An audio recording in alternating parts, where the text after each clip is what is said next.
All right, jumping right into it.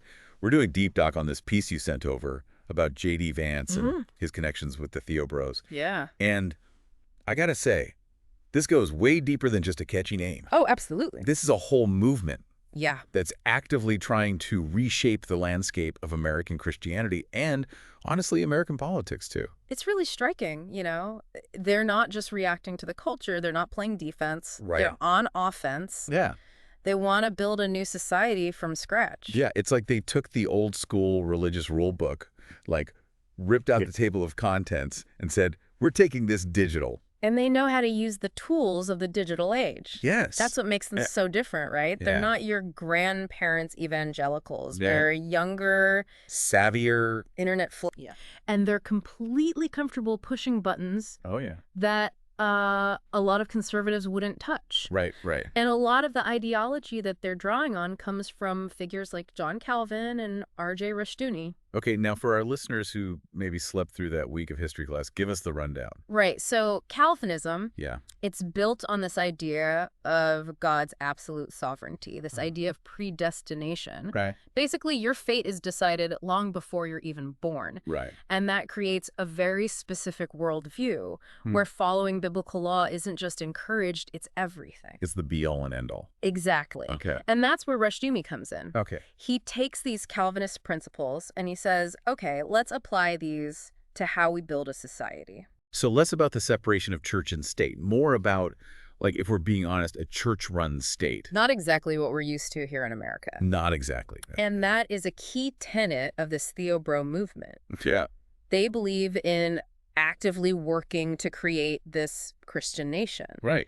And in their minds, they're hastening the second coming. Yeah. It's this idea that they're not just going to sit back Right. and wait for the apocalypse. They're going to bring it about. Yeah, they want to build a society that mirrors what they believe the Bible says. And this is where things start to get a little concerning for me. Okay, yeah. Because the article talks about their vision of this Christian nation, and they're talking about things like public floggings, replacing prisons, the Ten Commandments literally being the law of the land. It's like someone took a time machine back to, like, the Salem witch trials, but gave everyone iPhones. But these aren't just abstract ideas to them, right? Right. This is what they are actively working towards. Yeah. And it's not just about the big stuff. It's about everyday life, too, right? Oh, It's yeah. about the music we listen to, the art we consume. Yeah. Which brings me to their stance on Taylor Swift. Right. They literally see her as part of this elaborate feminist conspiracy. Would you? Which, honestly, that feels a little over the top, even for a group that we're describing as being a little over the top. I mean, it sounds extreme, right? But it actually reveals how comprehensive their ideology is. Okay. Like, they are concerned with controlling the culture from top to bottom. It's not just about the White House. It's about, like, the water cooler talk, too. Right. And at the center of all of this is this guy, Douglas Wilson, Right. who is kind of like their self-proclaimed patriarch, I guess. He's been called a visionary leader. He's been called a dangerous extremist. I mean, talk about a guy who likes to live in the gray area. That's putting it mildly. This is a guy who basically built his own little Christian nation up in Moscow, Idaho. The irony is not lost on me. Right. Yeah. But seriously, this dude makes the Duggars look like card-carrying ACLU members. Yeah. He's got some pretty strong opinions, we'll just say that. To put it lightly. Yeah, he's defended aspects of slavery. Yeah. She doesn't think women should vote. Nope. And he's a firm believer that husbands should cast votes on behalf of their wives. On behalf of their entire households, actually. Okay. Wow. And he's a master of media. Blogs, podcasts, this whole YouTube channel. What does he do on YouTube? Give, like, inspirational sermons with sock puppets. No, actually, he uses flamethrowers and cardboard cutouts of Disney princesses. Okay, now you're just messing with me. I'm sworn to tell the truth, the whole truth, and nothing but the truth. To know whether to be terrified or strangely impressed. And that's what makes him so dangerous, because he's good at it. Yeah. He takes these radical ideas and he makes them entertaining Yeah. and, frankly, palatable. So he's like everyone's cool grandpa. But instead of giving you a $20 bill Yeah. and telling you to invest in Bitcoin, he's handing you a copy of the Old Testament and saying, let's bring back public floggings. Yeah, that's terrifyingly accurate. But I guess it makes you wonder, why is this message resonating so much, especially with younger people? I think he's tapping into something deeper. Like what? This disillusionment, this yearning for a simpler time, a desire for like clear-cut answers in a world that feels increasingly complicated. Yeah. He's offering a sense of belonging, a sense of purpose. Right. And those are things that, I mean, let's be honest, a lot of people are searching for, especially young people. Absolutely. And that's what makes this whole thing, this movement, so compelling. And potentially dangerous. Yeah, because this isn't just about some, dusty old theological debate. Right. It's about power. Real world power. And the very real consequences for all of us, whether we subscribe to these beliefs or not. And it's not like it's a few fringe thinkers, No. holed up in the Idaho wilderness. Right. This is organized. Yeah, the article makes it seem like they're really building momentum here. They're creating institutions, they're hosting conferences, publishing books and articles. Yeah. They're even like infiltrating these established conservative think tanks. Like who? What are we talking about? Like the Heritage Foundation? Really? Yeah. That's like mainstream conservative. Exactly. Yeah. And that's what's so alarming. Right. They're not content to just stay on the fringes, right? Right. They want to pull the entire evangelical movement and, like, by extension, American politics further to the right. It's like they see themselves as the tip of the spear. Yeah. Dragging everyone else along with them. Yeah. Kicking and screaming back to, like, this idealized past. And they're not afraid to play rough to get it done either. They're pouring money into media, education, even venture capital. Mm-hmm. The article mentioned this guy, Josh Abatoy. Right. Who is he? What's his deal? He's like a prime example of their strategy in action. Okay. So he's got his hands in everything, right? Okay. He runs this online magazine Yeah. called American Reformer, which is basically like their mouthpiece to the world. And he's really heavily involved in this venture capital fund that's buying up all this land. Wait, hold on. Buying land. Yeah. Like, what are they, like, doomsday prepping? What are they doing with all this land? They're creating these intentional communities. Okay. Think of it like communes. kind of, but more ideologically driven. These Right. are like safe havens, right, Right, from so- secular society. So they really are doomsday prepping kind of. In a way, yeah, it's this idea that they need to create these spaces where they can live according to their beliefs. Free from sinners like me? Well, I wouldn't say sinners, but yeah, free from what they see as corrupting influences. So it's like Handmaid's Tale, but with better Wi-Fi. Don't underestimate the appeal of that to people who feel like they don't belong, Okay, yeah. Like people who are looking for that sense of certainty. Right. The article profiles this one pastor, Andrew Isker, Okay. and he's moving his family, all 7 of them, Wow. to one of these communities. 7 kids. That's a lot of moving boxes. Right, but get this. The reason he's leaving, Okay.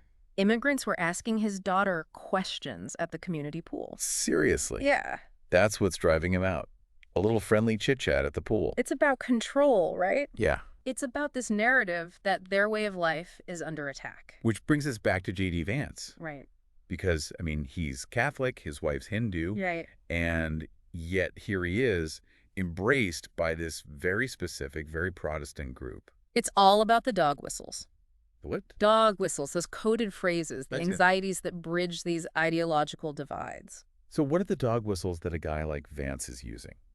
Think about it. His whole thing is about, like, America as a people Okay. with a shared history and a common culture. Right. He emphasizes traditional family values. He worries about declining birth rates, Whoa. all themes that resonate really deeply with this worldview. Yeah, and let's not forget about the money, right? Right. Because the article mentions Peter Thiel, Ah, yes, Peter the Thiel. billionaire tech guy, Right. as a major funder of both JD Vance and, like, this broader national conservatism movement, which, let's be honest, overlaps a lot with the TheoBros. Thiel's an interesting character in all of this Yeah. because he's obsessed with this idea of technological utopia, right? Okay. But built on these very traditional social values. So it's like Silicon Valley futurism meets, like, the Scarlet Letter. Basically, Yeah, I don't know if I'd sign up for that beta test. it's not a beta test. It's happening now. That's what's scary about this. This isn't just about quirky beliefs Yeah. or some fringe political movement. This Right. is about power. Real power. And it should concern everyone. So we've got this network of, let's be honest, ultra-conservative Christians spreading their message. They're pouring money into building their own little worlds, and they're not afraid to throw their weight around in the political arena. Yeah. What does this mean for, like, the average person? That's the question, isn't it? Because Yeah. this isn't some abstract debate. Now, This has real-world consequences. it affects all of us, yeah. Yeah. Yeah, this is much bigger than just, like, school boards and book bans. Oh, way bigger. This is about how power works in this country. Right, and they're playing the long game. They Yeah. know that change doesn't happen overnight, right? Right. It's about shifting the Overton window. So, like, normalizing ideas that used to be considered way out there. Exactly. Yeah. Make it so that those ideas become part of the mainstream. And they're not just doing this on one front either. Oh, no, they're hitting it from all angles. Yeah, the articles talked about how they're trying to influence everything from education to tech to even the military. It's like they're playing 3D chess while everyone else is playing checkers. It's kind of brilliant, even if it's terrifying. It is. They're not just trying to win elections, right? They're Right. trying to shape the institutions themselves. It's like they're saying, like, why just win the battle when you can own the whole battlefield? Exactly. Okay, so this is where I really start to get concerned, right? Okay. Because if they actually pull this off, if they create this Christian nation, Yeah.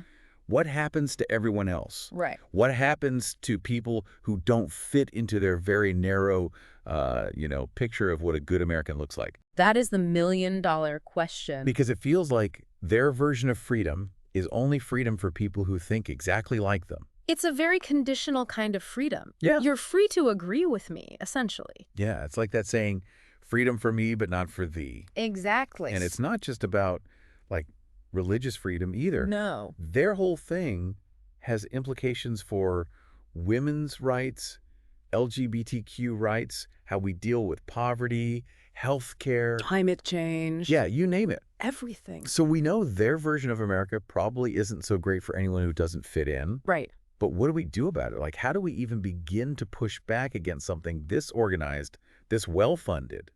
They're playing the long game, and we're just trying to, like, keep the lights on. Well, I think awareness is the first step. Okay, so educate yourself. Yeah, know who they are, what they believe, how they operate, Right. be able to spot those dog whistles. Those coded messages, yeah. Exactly. So do your homework, kids. Read the articles, listen to the podcasts. Yeah. Even if it's just to, like, know your enemy. Right, right. And then we have to be willing to challenge them. Okay, how do we do that? We can't be afraid to push back against their narratives. Okay. To point out the hypocrisy. Right. To expose what their ideology really means in practice. So this isn't about, like, censorship or shutting down debate. Yeah. This is about, like, making sure that there's a more balanced conversation happening. Exactly. We need to have all voices at the table. Okay. Diverse perspectives. Because this is America. Right.